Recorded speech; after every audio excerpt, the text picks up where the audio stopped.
नमस्कार, प्रदेश की अहम खबरें लेकर हाजिर है सुजस आवाज राजस्थान। आज सबसे पहले चर्चा मुख्यमंत्री के जनता के नाम महत्वपूर्ण संदेश की। गरीबी का दर्द हम सब ने देखा है। दिन रात मेहनत करके राजस्थान के लोग ऊपर उठने की कोशिश करते हैं, लेकिन उनकी मेहनत पर महंगाई की मार भारी पड़ती है और उनको ऊपर उठने नहीं देती है। लोग ऊपर उठते हैं, महंगाई वापस नीचे कर देती है। प्रदेश ने जयंती पर याद किया महात्मा ज्योतिबा फूले को। सचिवालय में शीघ्र लिपिक के 123 नए पद बने, साथ ही जिलों का राउंड अप भी। नमस्कार, मैं हूं अरिंदम और मेरे साथ हैं सालेहा। राजस्थान देश में नंबर 1 बने, किसी को इलाज के लिए झोली नहीं फैलानी पड़े, महंगाई के बोझ से त्रस्त जनता का बोझ मेरा बोझ है, ये कहना है मुख्यमंत्री अशोक गहलोत का। उन्होंने सोशल मीडिया पर साझा किए अपने वीडियो संदेश में कहा, आपका बोझ मेरा बोझ है। अगर महंगाई का बोझ हल्का होगा तो आपकी तरक्की होगी, आपकी तरक्की होगी तो राजस्थान की भी तरक्की होगी। पहला कदम था बचत राहत बचत वाला बजट। आज मैं मिशन 2030 का दूसरा कदम उठाने जा रहा हूँ। सरकार ने पाया है कि अक्सर और जिनको सबसे ज्यादा जरूरत होती है उनको मालूम ही नहीं है कि उनके लिए योजना सरकार ने बनाई है। उनके नाम पर इस योजना का पैसा सरकार के पास पड़ा हुआ है और कई बार जिन लोगों को सरकारी योजनाओं की जरूरत नहीं भी होती है उनको भी लाभ मिल रहा होता है। इस समस्या का समाधान निकालने के लिए मैंने एक नई पहल की। साथ ही उन्होंने कहा कि उन लोगों को योजनाओं का समय पर फायदा मिले जो इसके हकदार हैं। बजट की 10 नई योजनाओं के लाभ उन लोगों को मिलेंगे जो इसके असली हकदार हैं और अपनी हक के लाभ की मांग करेंगे। राजस्थान को 2030 तक नंबर 1 स्टेट बनाने का सपना साकार करने के लिए नई पहल की गई है। इसके लिए 10 परियोजनाएं चलाई गई हैं। सीएम ने कहा कि बजट के बाद अब पूरे प्रदेश में 24 अप्रैल से महंगाई राहत कैंप लगाए जाएंगे। इनमें मौके पर ही पंजीकरण कर लोगों को सरकार की इन योजनाओं का फायदा पहुंचाया जाएगा। 24 अप्रैल से पूरे राजस्थान में कोने कोने में हजारों महंगाई राहत कैंप लगाए जाएंगे। अब महंगाई राहत कैंप में आकर इन 10 योजनाओं का लाभ लेने के लिए पंजीकरण करवाना नहीं भूलें। ये कैंप तब तक चलेंगे जब तक हर किसी का पंजीकरण ना हो, हर योग्य व्यक्ति तक उनका लाभ ना पहुंच जाए। आप महंगाई राहत कैंप में जरूर आएं और कोई असुविधा हो तो 181 पर तुरंत कॉल करें। मेरी आपसे अपील रहेगी कि आप महंगाई को देखते हुए महंगाई राहत कैंप में अवश्य जाएं और जो योजनाओं का लाभ आपको मिल सकता है उसका अवश्य लाभ लें। अगर आपको कोई दिक्कत आए कैंपों के अंदर तो आप 181 नंबर पर फोन करके जरूर बताएं। राजस्थान में संरक्षित खेती को बढ़ावा देने के लिए 2 सालों में 60,000 किसानों को 1,000 करोड़ रुपए का अनुदान मिलेगा। ये राशि green house, shade net house, low tunnel, plastic mulching के लिए दी जाएगी। मुख्यमंत्री ने अनुदान के प्रस्ताव को मंजूरी दी है। इससे किसानों को संबल मिलेगा। वित्त वर्ष 2023-24 में 30,000 किसानों को 501 करोड़ रुपए का अनुदान दिया जाएगा। इसमें कृषक कल्याण कोष से 444 करोड़ 43 लाख रुपए वहन किए जाएंगे। राजस्थान सचिवालय निजी संवर्ग में शीघ्र लिपिक के 123 नए पद बनाए गए हैं। मुख्यमंत्री ने इन पदों के सृजन संबंधी प्रस्ताव को मंजूरी दी है। सीएम ने शीघ्र लिपिक के कुल 164 पदों पर सीधी भर्ती के लिए कार्मिक विभाग को अर्थना भिजवाने की स्वीकृति भी दी है। इनमें 123 नए पदों सहित 41 खाली पद शामिल हैं।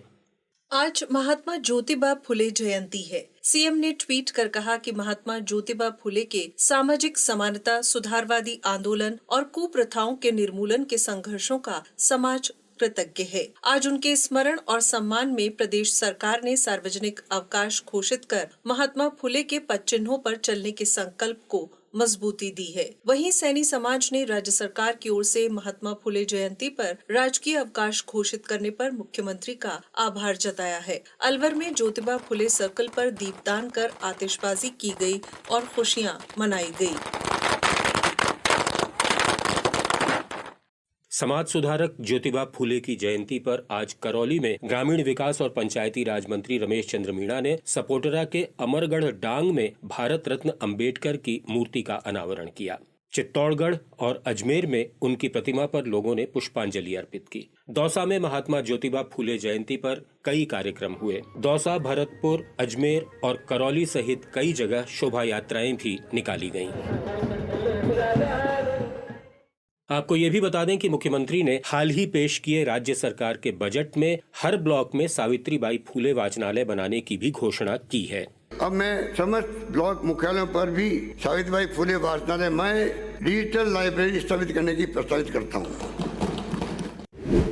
कोविड के बढ़ते मामलों को देखते हुए प्रदेश भर के अस्पतालों में कल से शुरू हुआ मॉक ड्रिल आज भी जारी रहा। इस ड्रिल में राज्य के सभी मेडिकल कॉलेजेस, सुपर स्पेशलिटी अस्पताल, जिला और उप जिला अस्पताल, CHC, PHC में कोविड की तैयारियों को परखा गया। इसमें अस्पतालों में कोविड से निपटने के लिए जरूरी व्यवस्थाएं, उपकरण, ट्रेनिंग और जाँच सहित अन्य व्यवस्थाएं सुनिश्चित की गयी। इस बीच प्रदेश में कोविड संक्रमण की प्रभावी रोकथाम और प्रबंधन के लिए संभावितों की सैंपलिंग बढ़ाने और राज्य और जिला स्तर पर कोविड संबंधी जरूरी जानकारियां, सूचनाओं का आदान प्रदान करने के लिए नियंत्रण कक्षों को सक्रिय बनाए रखने के निर्देश दिए गए। साथ ही प्रदेश के सभी स्वास्थ्य केंद्रों में मॉक ड्रिल, रिपोर्टिंग और अन्य उपचार सेवाओं में सतर्कता बरतने के लिए भी निर्देश दिए गए। चिकित्सा शिक्षा सचिव T. रविकांत तथा चिकित्सा और स्वास्थ्य सचिव डॉक्टर पृथ्वी ने ये निर्देश दिए। श्री रविकांत ने कहा कि आउटडोर में आने वाले मरीजों की सैंपलिंग हो। डॉक्टर पृथ्वी ने पॉजिटिव सैंपलों को जीनोम सीक्वेंसिंग के लिए भिजवाने की बात कही।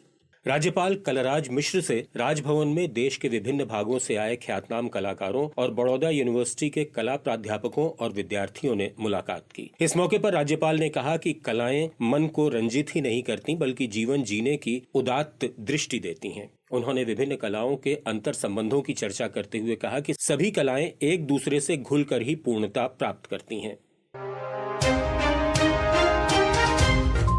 अब सुनिए जिलों का राउंड अप।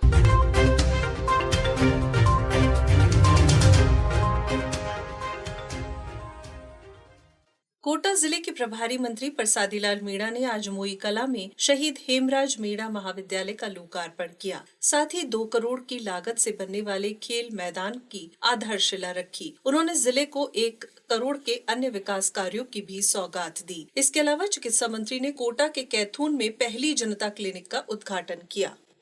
शिक्षा मंत्री डॉक्टर BD कल्ला ने बीकानेर में वैद्य मसालची समसुता सेन सामुदायिक भवन का लोकार्पण किया। उन्होंने कहा कि आज का दौर शिक्षा का है। हर व्यक्ति को चाहिए कि वो अपने बच्चों को खूब पढ़ाए। आज यहाँ 5 विश्वविद्यालय चल रहे हैं जो बीकानेर के लिए बहुत बड़ी उपलब्धि है।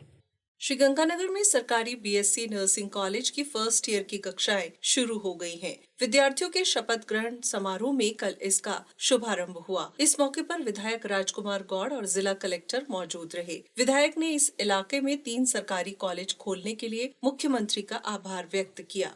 सामाजिक न्याय और अधिकारिता मंत्री टीकाराम जूली ने सूचना प्रौद्योगिकी का उपयोग कर विभागीय योजनाओं से संबंधित लाभार्थियों को व्हाट्सएप के जरिए जानकारी और अन्य सुविधाएं उपलब्ध कराने के लिए व्हाट्सएप चैटबॉट का वर्चुअल शुभारंभ किया। लाभार्थियों द्वारा ई-मित्र के माध्यम से आवेदन करने पर आवेदक द्वारा शुल्क वहन किया जाता है, लेकिन व्हाट्सएप चैटबॉट के माध्यम से उपलब्ध लिंक पर आवेदन करने पर सुलभता और सहजता के साथ समय और राशि दोनों की बचत की जा सकती है।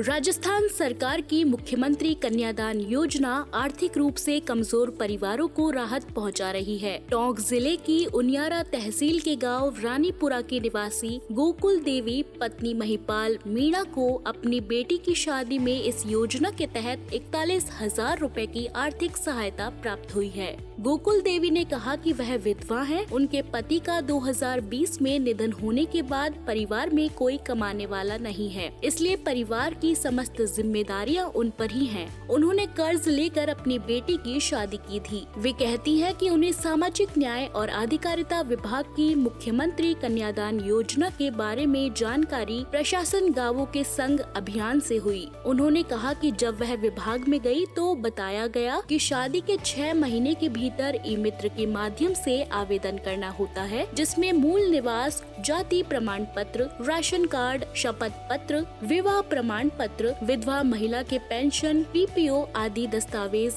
लगाने होते हैं। गोकुल देवी ने कहा कि मेरी बेटी की शादी 2021 में हुई थी। मैंने आवश्यक दस्तावेज तैयार कर 2022 में योजना का लाभ हासिल करने के लिए आवेदन किया। विभाग ने आवेदन स्वीकृत कर 41,000 रुपए की सहायता राशि मेरे खाते में जमा कर दी। इसके लिए मुख्यमंत्री अशोक गहलोत को बहुत बहुत धन्यवाद देती हूँ।